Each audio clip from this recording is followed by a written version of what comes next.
Con ustedes el día de hoy está el doctor José Molinelli y vamos a estar hablando sobre una serie de temas muy interesantes. Hay tela por donde cortar en el programa de hoy. Rosana está cogiendo un muy merecido descanso y quiero tocar una serie de temas.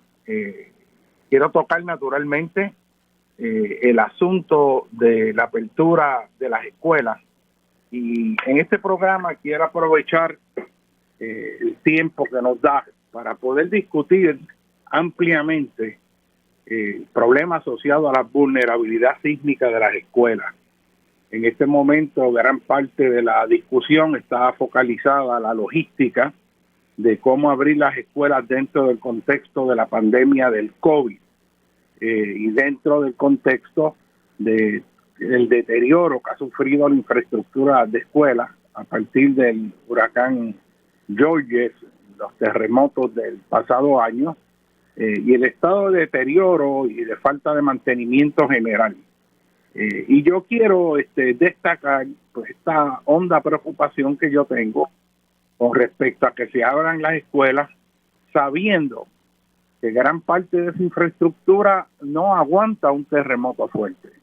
Y quiero hacer hincapié en ello porque todavía a mí me alarma el que no haya alarma, el que la gente y el gobierno no esté alarmado con respecto a abrir escuelas que sabemos que pues, si ocurriera un terremoto fuerte, pueden colapsar como colapsó la escuela Agripina Seda allá en Guánica.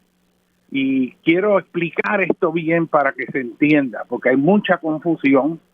La administración pasada particularmente creó mucho ruido para dejar y crear la idea de que sí estaban haciendo algo, pero en realidad la vulnerabilidad está ahí y no han hecho nada significativo para atender el problema fundamental.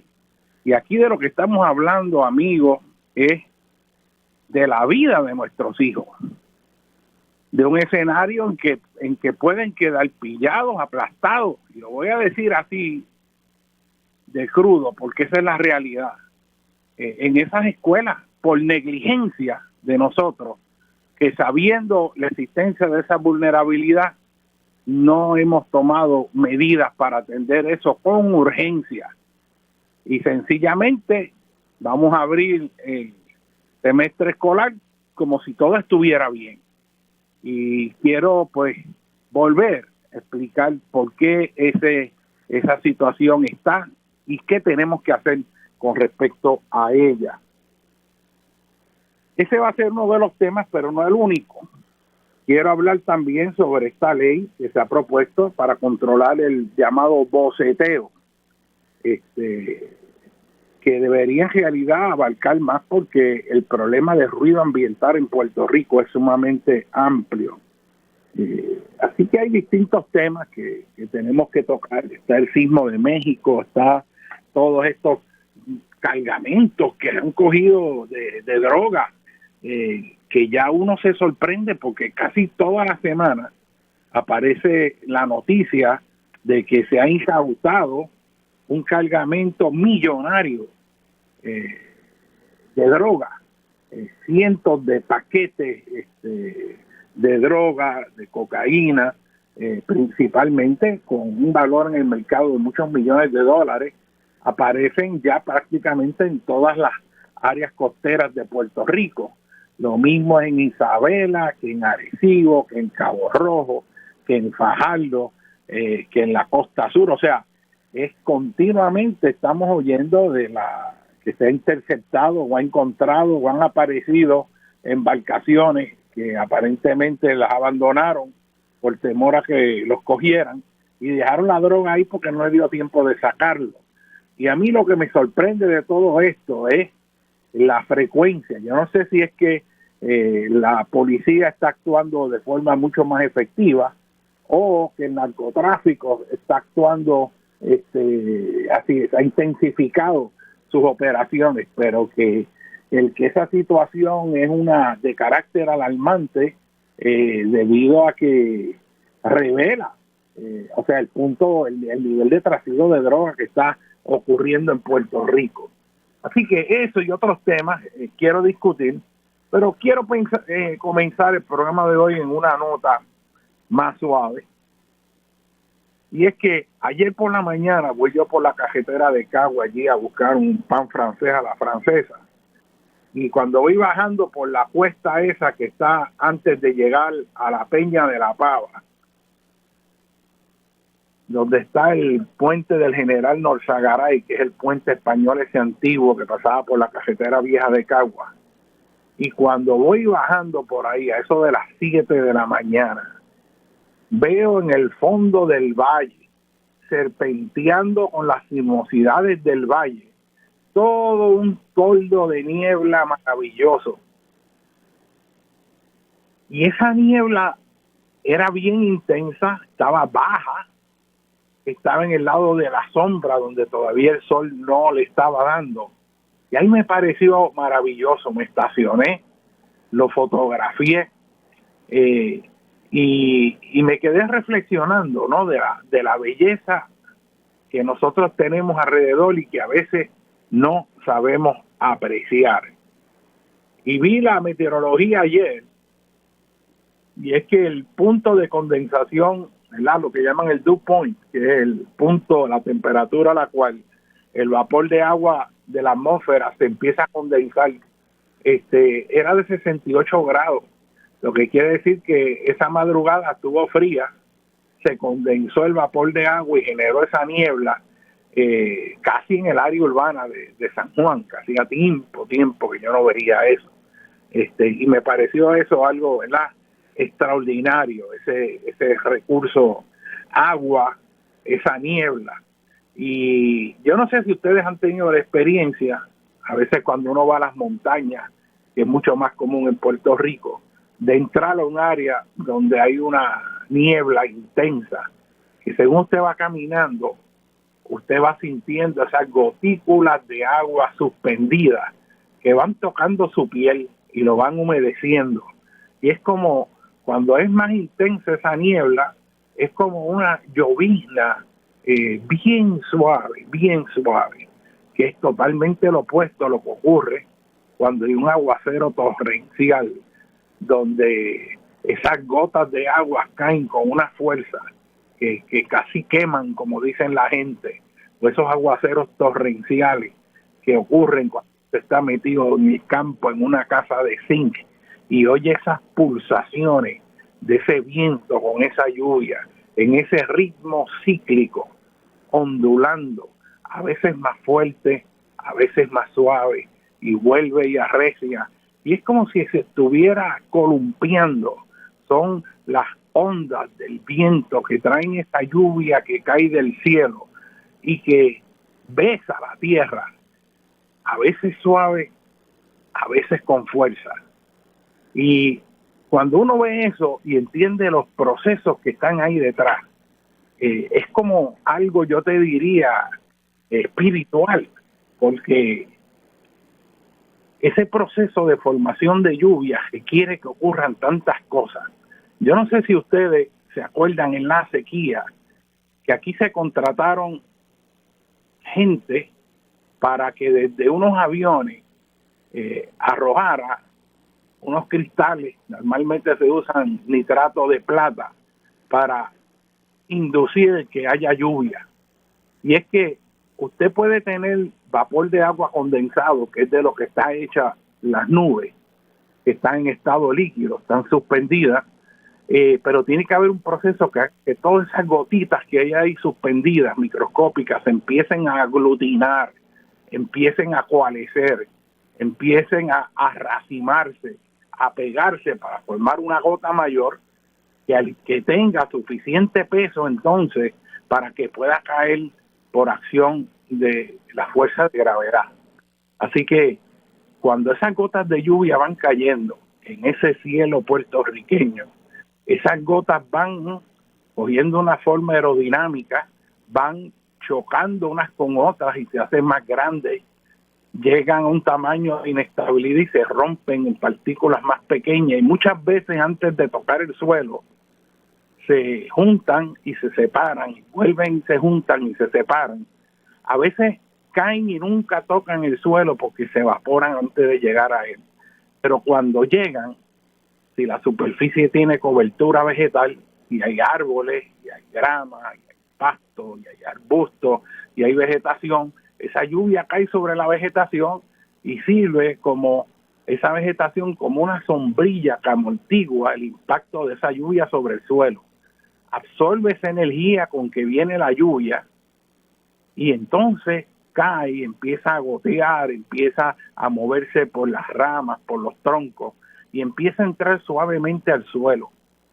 Y cuando entra al suelo, que tiene esos poros abiertos, va entrando gradualmente a través de esas porosidades del suelo y va humedeciendo ese suelo. Y si el suelo está sediento porque hace tiempo que no llueve, empieza a absorber esa agua como si fuera una esponja.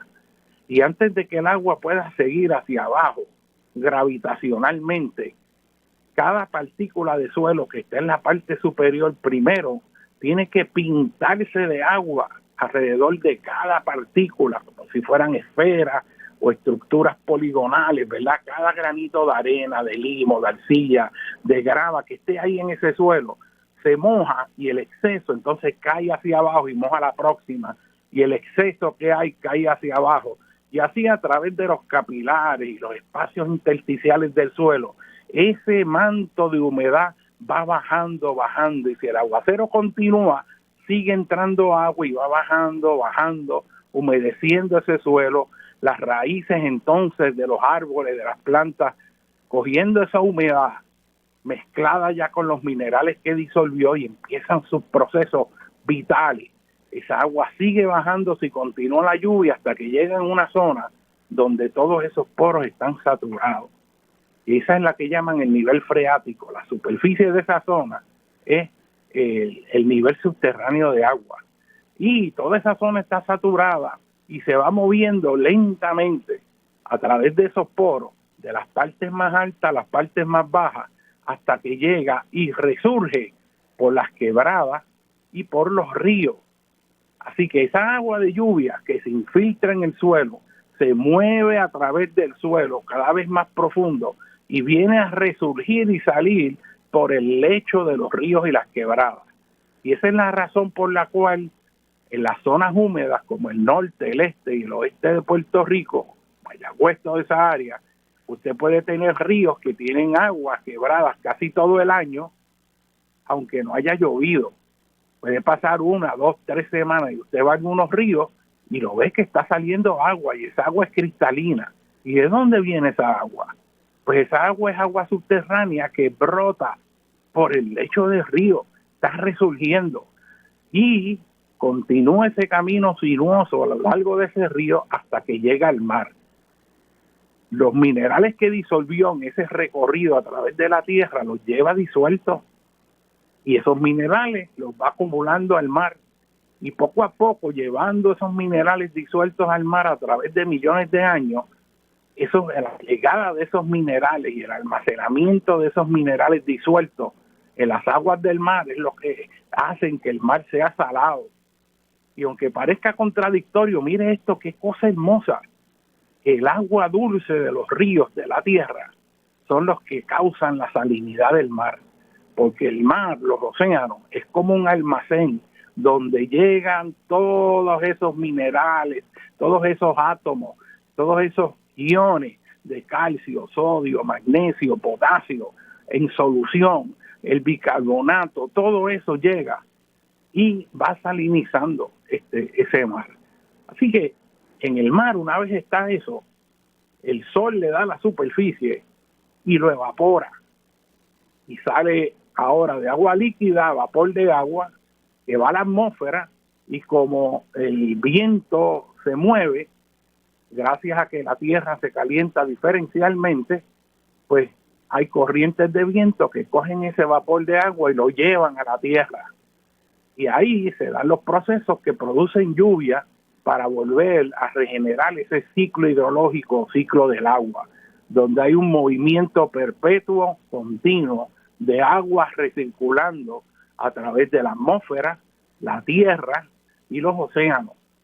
Y ese es fundamental, porque ese es el ciclo que está siendo afectado por las actividades humanas. Para que haya lluvia, tiene que haber un mecanismo a través del cual masas de aire húmeda asciendan.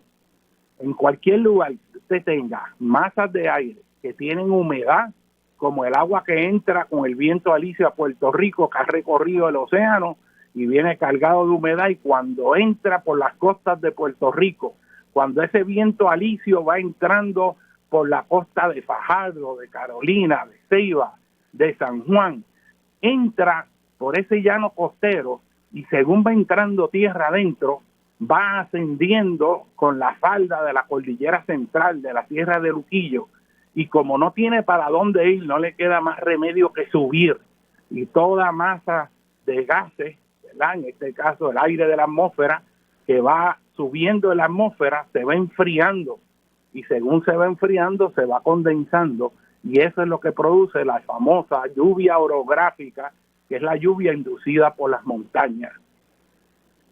En la costa sur ocurre lo opuesto, esa masa de aire que cruzó y subió por la falda de la vertiente septentrional de Puerto Rico, o sea, la costa norte y sube, cuando pasa y rebasa el parteaguas insular, o sea, el filo longitudinal montañoso de Puerto Rico. En otras palabras, la parte más alta de la isla por donde va la carretera panorámica, por eso es panorámica, porque usted va por el filo más alto de las montañas que en Puerto Rico separan las aguas que se mueven hacia el norte de las que se mueven hacia el sur. O sea, usted puede ver en esa carretera panorámica lugares donde usted, si el día está claro, ve el mar Caribe y ve el océano Atlántico. Y cuando llueve, ese filo donde usted está en parte de esa carretera es el que determina y marca el lugar donde las aguas o salen por el mar Caribe o salen por el océano Atlántico. Y eso es clave para entender los problemas de agua en Puerto Rico, el ciclo hidrológico, cómo vamos a manejar los recursos en la isla. Así que a mí me parece maravilloso el que nosotros aprendamos y comencemos a contemplar ese ambiente que tenemos alrededor. Porque créame que cuando uno empieza a entender los procesos que le rodean, cualquier lugar es extraordinario, porque uno ve esa magia de esos procesos naturales. Pero para eso tiene que tener ese entendimiento. Yo no sé si ustedes han tenido la dicha de estar, bueno, tienen que haber tenido desde luego estos fríos que están ocurriendo en febrero, que es uno de los meses más fríos, enero y febrero. Son maravillosos. Esto baja el consumo de energía eléctrica. La gente que en San Juan tiene que poner los aire acondicionados en verano no los necesita ahora. Esto es una temperatura idónea. El récord de temperatura más baja registrado en Puerto Rico fue allá en el 1911, allá en el área de las montañas más altas, en toda esa zona de Aybonito. Y se igualó también, que esta estadística, en el 1966 en San Germán, y la temperatura bajó a unos 39, 40 grados Fahrenheit, 39 y 40, que eso para Puerto Rico es bien, bien frío. O sea, estamos hablando de apenas 7 grados para llegar al punto de congelación. Y esos cambios en temperatura nos traen, pues, una fenomenología interesantísima.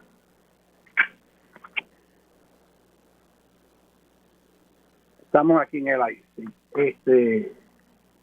Y sale hoy una noticia en el Nuevo Día, que a mí me gustaría hacer una reflexión sobre ella, donde es un estudio donde se miden las temperaturas en las ciudades y concluye en esa noticia que sale en el Nuevo Día que las temperaturas han aumentado, y la conclusión es que es debido al cambio climático, ¿no? El titular dice hoy: los efectos del cambio climático crean noches y madrugadas más cálidas en Puerto Rico, ¿no? Y naturalmente dice que entre 1970 y 2020 la temperatura mínima en San Juan registró un aumento de 3 a 4 grados.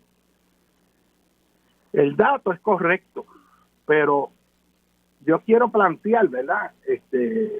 Y esto es lo interesante de la ciencia, que es algo muy complejo el poder llegar y atribuir esto sencillamente a que es el cambio climático. O sea, que las temperaturas hayan subido en los últimos 50 años, porque es del 70 al 2020, 3 a 4 grados en San Juan, o haya ocurrido eso, como dice el artículo, en muchas otras ciudades, en Estados Unidos y otros lugares, como de hecho lo es, que hayan subido las temperaturas, eso no quiere decir, en términos científicos, que eso es el cambio climático. Y le voy a decir por qué. Uno de los problemas es que, y yo no he visto el estudio, ¿verdad? Habría que ver, pero uno de los problemas con los cambios en temperatura cuando se miden en las ciudades es que las ciudades de por sí cambian el balance de calor en la atmósfera. Por ejemplo, lo que era la zona metropolitana de San Juan en el 1970 no es lo que es la zona metropolitana 50 años después. En 50 años aquí se ha construido como loco, se ha desparramado la ciudad, se han destruido bosques, se han destruido áreas verdes, se han rellenado humedales, han desaparecido árboles dentro del entorno urbano. Se ha convertido la ciudad en un piso de hormigón y asfalto que altera los balances de calor, altera el albedo, la reflectancia de la superficie, y las ciudades de por sí tienden a incrementar esas temperaturas y crean a veces, cuando se dan las condiciones adecuadas, lo que se conoce como un domo de calor alrededor de las ciudades, por todo el calor que se genera por todas las actividades humanas, no solamente por el cambio de superficie, sino el calor de los vehículos de motor, el calor de la actividad industrial, las maquinarias, las fábricas, los aire acondicionados expeliendo calor hacia afuera. Todo eso altera las temperaturas promedio, así que tú lo que puedes estar registrando puede ser el efecto de los cambios en el uso de la tierra y las actividades humanas en el entorno urbano, y no un patrón general de incremento de las temperaturas. Eso no quita que sí haya medido un patrón general a nivel global por miles y miles de estaciones fuera de áreas urbanas, el que sí ha habido un incremento en las temperaturas. Pero no es tan sencillo como decir que porque en las áreas urbanas se midió en los últimos 50 años que las temperaturas estaban pues X en el 1970 y ahora es más X, que eso es producto del cambio climático. O sea, puede haber un componente ahí bien grande que tiene que ver sencillamente con los cambios en el uso de la tierra y cambios en la superficie. Yo te garantizo a ti que si nosotros en San Juan entráramos, como muchas veces yo he propuesto, a incrementar el área verde dentro de la ciudad, las temperaturas promedio en la ciudad empiezan a bajar porque los árboles absorben esa energía y lo utilizan a través de los procesos de fotosíntesis. Yo voy a dar un ejemplo bien sencillo, usted que me está oyendo, sobre la diferencia que hace la superficie si está en estado sólido o es una superficie que está cubierta de vegetación. Imagínese usted que va caminando en una urbanización por la acera y es mediodía y usted está descalzo. Si usted va caminando por la acera o por el asfalto en un día que esté el sol intenso, usted sabe que esa acera está caliente y usted va a sentir esa quemazón en los pies. Pero si usted camina, se sale de la acera y empieza a caminar por la grama, usted siente que la grama está fría. O sea, tanto la grama que está ahí como el asfalto están recibiendo la misma cantidad de energía solar, pero cuando usted pisa donde está la grama, que hay vegetación, usted no siente eso caliente, lo siente frío, comparado con el calor inmenso que tiene la superficie de hormigón y asfalto. Y ese hormigón y asfalto lo que hace es que ese calor lo reirradia hacia el aire y lo calienta, como una hornilla caliente el aire que está encima de ella, que está absorbiendo energía. Vamos a ir a una breve pausa, estamos ya para las 9:30 Así que vamos a una breve pausa y retornamos con ustedes, el doctor José Molinelli Freites, y estamos en Dialogando con Beni. Bueno, amigos, continuamos aquí en Dialogando con Beni. Ustedes, el doctor José Molinelli Freites, y estamos aquí pues hablando de unos temas muy interesantes. Y pues comencé hablando de algo refrescante, diferente, que es la lluvia, el ciclo hidrológico, ese eterno circular del agua a través de nuestro ambiente, que es esencial para la vida y que a veces nosotros en la vida cotidiana, con la rapidez que llevamos esta vida, nos olvidamos de todos esos procesos maravillosos que nos rodean, que la lluvia es algo maravilloso, ver caer una gota de lluvia, todo lo que eso implica, cómo se mueve a través del suelo, cómo esa misma agua sigue y es la que brota para mantener el caudal de los ríos y quebradas, y cómo ellos salen y descargan toda esa carga mineral en el mar, manteniendo esos ciclos, y como dije, es lo que ha creado, ¿verdad?, esa salinidad en el océano. Y a mí me parece esa imagen poderosa, ¿verdad?, que el agua dulce de los ríos sea la que causa la salinidad en el mar, porque a través de millones de años va llevando y se va acumulando en el mar todas esas sales que llevan los ríos en una concentración menor, pero que se va concentrando en ese mar, y que de ese mar se evapora nuevamente el agua, y gracias a que hay viento, esa agua en estado de vapor, el viento la trae a la tierra, y cuando se dan las condiciones adecuadas empieza de nuevo a caer como lluvia y renovarse ese sistema.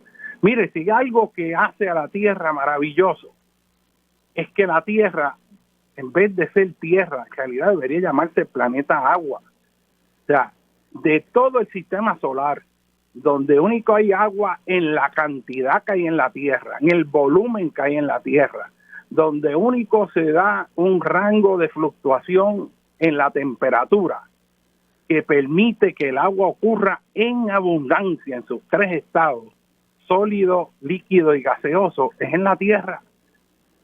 Y eso es extraordinario. Si usted estuviera en Mercurio o en Venus, mucho más cerca del Sol, las temperaturas serían mucho más altas y el agua apenas podría estar en estado líquido.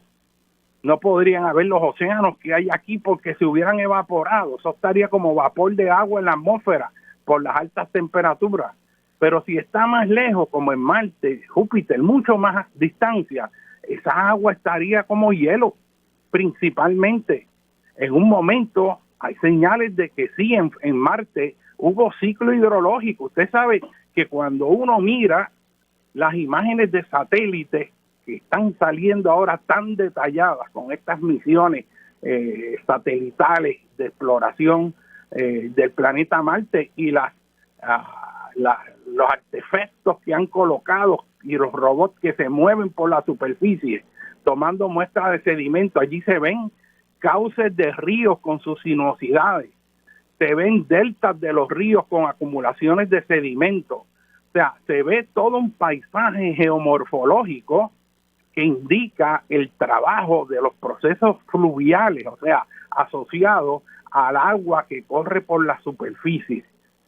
Y por eso es que se entiende que en Marte hay potencial de que hay o haya habido vida que está ya logrado sobrevivir bajo el suelo, que está más protegido de esos cambios extremos en temperatura en la superficie, porque lo que se entiende es que el Marte tenía una atmósfera, pero la perdió posiblemente por efectos del viento solar, pero la atmósfera que pudo haber tenido es mucho más rarificada y por lo tanto no se pueden dar las condiciones que hay en la Tierra. Así que el punto es que comprendamos cuán extraordinaria es el planeta Tierra, que en realidad lo que nos distingue es el planeta agua. Si aquí vinieran una gente de otros planetas y miraran la Tierra, le pondrían el nombre de planeta agua porque más de 2/3 partes de su superficie está ocupada por agua y el agua es fundamental en esa capa exterior. La Tierra ni está tan cerca del Sol como para que el agua se evapore, ni tan lejos para que esté siempre congelada.